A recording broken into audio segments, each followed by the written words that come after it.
Salut! Alors aujourd'hui on va parler un tout petit peu coiffure protectrice. Comme j'ai annoncé dans une vidéo précédente que j'ai faite où je vous parle un tout petit peu des changements que j'ai essayé d'incrémenter dans ma routine capillaire du moment, eh bien j'essaye de faire plus de coiffure protectrice que ce que je faisais normalement. Donc la coiffure que j'ai décidé de réaliser cette fois-ci, ce sont des mini twists. En gros, tout est dans le nom, ce sont des twists, mais elles sont très petites. Alors pour être très honnête par rapport aux autres modèles de mini twists que j'ai déjà vus en ligne, les miennes sont encore un tout petit peu larges, donc j'aurais pu aller vers des twists encore plus petites et plus fines que celle-ci, mais je me suis dit que la taille ici était idéale dans le sens où elles sont assez petites que pour ne pas se défaire facilement, mais pas trop petite que pour me prendre 5 heures à réaliser et que pour être trop difficile à défaire par la suite.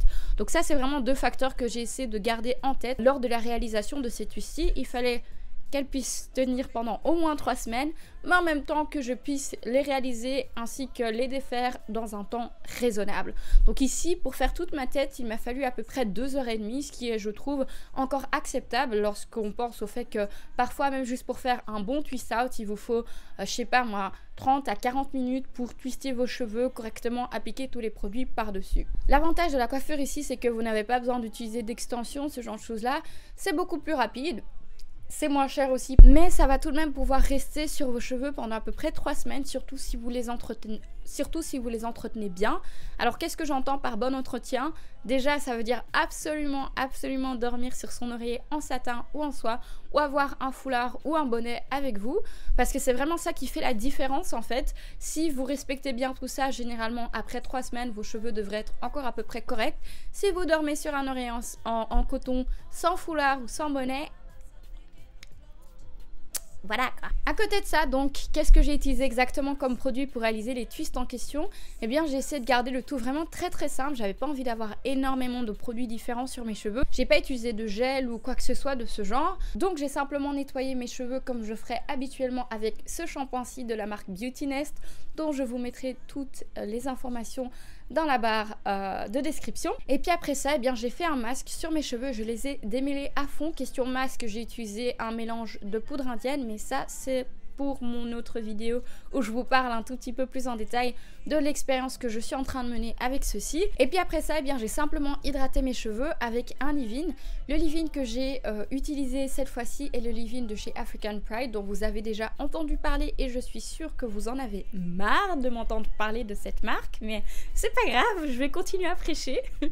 Et puis après ça, eh bien j'ai suivi par une huile, encore une fois l'huile de chez Beauty Nest que j'utilise pas mal en ce moment. Et puis à nouveau un autre produit de chez Beauty Nest pour finir le tout, donc la crème ici, qui n'est pas réellement une crème coiffante. Vous pouvez l'utiliser pour coiffer etc, mais ça va pas vous donner énormément de tenue question coiffure. Donc c'est plus vraiment une crème qui va permettre de venir assouplir, hydrater vos cheveux etc. Donc c'est pour ça que je l'ai choisi. Mais en dehors de ça, comme j'ai dit, j'ai pas utilisé d'autres produits en fait. J'ai pas utilisé de produits coiffants, quoi que ce soit du genre. Je voulais vraiment qu'il y ait le moins de produits différents possible sur mes cheveux. Pas de gel ou de choses qui pourraient former des résidus blancs au fil du temps, ce genre de choses là. Donc j'ai gardé ça très simple. Et puis ensuite, eh bien, vous n'avez plus grand chose d'autre à faire que faire énormément de twists sur vos cheveux. Donc il vous suffit de prendre un peigne à queue pour séparer vos cheveux à peu près proprement. Alors je dois dire qu'à l'arrière, ce que j'ai fait, c'est que je vois pas ce qui se passe et j'étais pas vraiment fixée sur l'idée de faire des sections super propres.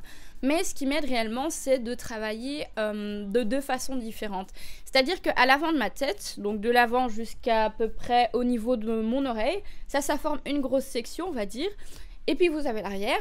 Et donc à l'arrière de ma tête, j'ai travaillé par couche. Par exemple, je divise une première couche ainsi, donc même niveau de cheveux, je vais clipper le reste et puis je vais diviser cette couche là en des petites sections individuelles qui vont former chacune de mes twists. Et du coup à chaque fois en regardant, donc par exemple lorsque je divise ma première couche, sur les côtés de ma tête, où est-ce que j'arrive de chaque côté, eh bien je peux essayer d'avoir quelque chose qui est à peu près égal question portion. Et donc je fais la même chose. Donc une fois que j'ai fini la première couche, je vais plus haut et je réalise une seconde couche. Et à nouveau, je me sers des côtés de ma tête comme point de repère pour savoir si c'est à peu près droit. Et puis je vais diviser cette couche-là en petites sections individuelles et commencer à faire mes twists. Alors c'est vrai qu'au début, j'avais l'idée de commencer mes twists en faisant des twists à 3 brins, puis à 2 brins. Puis je me suis vite rendu compte que j'avais vraiment envie de finir ça rapidement, que j'en avais trop marre. Donc j'ai juste fait des twists normales à 2 brins partout. Essayez de faire ça en serrant de façon assez uniforme parce que sinon vous allez obtenir parfois des twists très larges, parfois des twists très serrés et c'est un tout petit peu bizarre. Bien évidemment, vous pouvez rajouter des produits au fur et à mesure si vos cheveux sont en train de sécher. Notamment, ce que je fais souvent, c'est que je rajoute un tout petit peu de crème aux pointes pour être sûr que les pointes restent bien ensemble, que les twists ne se défassent pas en fait. Donc ça, c'est vraiment mon petit conseil pour aider à avoir des twists qui durent un tout petit peu plus longtemps. Arrivé aux sections à l'avant, alors j'ai divisé en 2 puisque je fais toujours une raie au milieu de mes cheveux, c'est ce qui me va le mieux, la raie au milieu.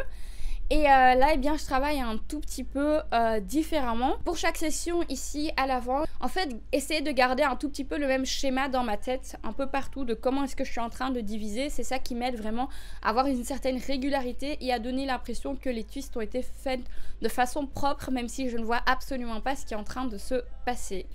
Pour les twists qui sont vraiment le plus à l'avant, donc ici sur les bords, et bien là c'est le seul moment où j'ai ajouté un tout petit peu d'un autre produit, j'ai ajouté un tout petit peu de Edge Control pour être sûr que le tout soit correctement plaqué et que ça le reste. Et donc là, comme j'ai mis du Edge Control, je fais vraiment attention de bien agripper les cheveux dès le début et de bien plaquer cela à nouveau. Vous allez le voir, donc le mouvement que je fais avec mon doigt lorsque je commence ma twist pour être sûr que ce soit bien plat, que ce soit bien lisse. Et encore une fois, que ça reste ainsi. Alors je dois dire que pour être très honnête, toutes mes twists ne sont pas exactement de la même taille, mais c'est pas nécessairement un problème.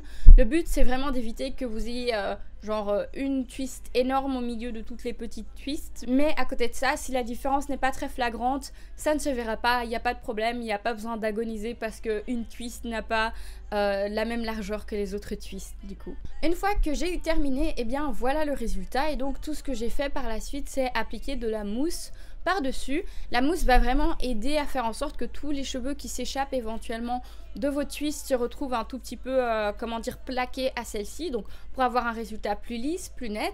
Et ça va également aider à préserver cet aspect nouveau de la coiffure un tout petit peu plus longtemps. D'ailleurs, lorsque vous souhaitez rafraîchir un peu la coiffure, comme d'habitude, vous pouvez toujours revenir avec votre leave-in, un spray, un tout petit peu d'eau, de l'huile bien évidemment, et puis de la mousse par la suite. Posez votre foulard par-dessus le tout, vous attendez que ça sèche et voilà. Donc ici pour cette coiffure, il n'y a pas vraiment de secret, ce sont juste des twists mais très très fines. J'avais surtout envie d'insister sur la façon dont je sépare mes cheveux, dont je fais en sorte d'avoir des sections à peu près égales, même lorsque je ne vois rien du tout. Je le répète encore une fois, pour moi ce que je fais c'est que je travaille par couche à l'arrière, en prenant comme repère l'endroit où j'arrive lorsque je divise une couche sur les côtés de ma tête, histoire d'avoir une couche à peu près égale un peu partout, et ça me permet d'avoir des sections qui ont à peu près la même largeur. Et donc une fois que j'ai fait une couche, il me reste juste à diviser celle-ci en toutes petites sections pour faire chacune de mes twists. Et puis ici à l'avant, j'essaie vraiment, et ça c'est vraiment très très important à l'avant, de diviser les deux côtés exactement de la même façon pour avoir un résultat le plus symétrique possible, qui fait le plus propre possible et qu'on n'ait pas l'impression que vous avez fait ça sans rien voir ou en ayant les yeux fermés, ce qui est peut-être le cas, je ne sais pas, je ne juge pas. Bref, j'espère que la vidéo vous a plu. Si c'est le cas, n'hésitez pas à la liker, à vous abonner à ma chaîne pour plus de contenu. N'oubliez pas non plus de cliquer sur la petite cloche histoire de ne rater aucune notification. Vous pouvez également me retrouver sur Instagram, Facebook et Twitter, tout se trouve dans la barre de description. Si vous avez des questions, des remarques, des suggestions, laissez-les dans les commentaires. Je lis tout ça et j'y réponds le plus rapidement possible. Et puis on se revoit dans la prochaine vidéo, je l'espère. En attendant, prenez soin de vous et surtout de vos cheveux. Bye bye! She's a Mona Lisa. Everyone's lining up to see her. She's a Mona Lisa.